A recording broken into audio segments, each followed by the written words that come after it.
তো গাইস, প্রতিদিনের মতো আজকেরও আমরা চলে এসেছি আমাদের হাই স্কুলের মাঠে ফুটবল খেলবো বলে। তো গাইস, একটাই কথা বলবো যে খেলাধুলা করো। খেলাধুলা মেন্টালি এবং ফিজিক্যালি খুবই ভালো লাগে। খেলাধুলা প্রত্যেকের জন্যই দরকার, তো খেলাধুলা করতে থাকো।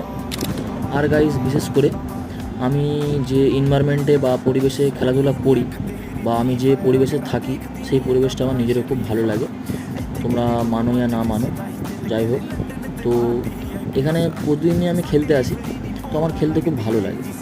তো সেই বিকেল 4:30টার সময় কড়া রোদে প্রত্যেক দিন খেলার মাঠে আমি আগে তাড়াতাড়ি চলে আসি। তো তাড়াতাড়ি অনেক ছেলেই আসে আমার সাথে। তো এসে প্রতিদিনের মতো ওয়ার্ম আপ করা স্টার্ট করে দিই, একটু স্ট্রেচিং করে নিই খেলার আগে। তোমরা জানো ফুটবল খেলতে হলে তার আগে কিছু স্ট্রেচিং করতে হয়, ব্যায়াম করতে হয়, যাতে তোমার পরে কোনো অসুবিধা না হয় খেলতে খেলতে। তো তাই জন্য একটু স্ট্রেচিং করে নিচ্ছি, দেখতে পাচ্ছ। এবারে খেলার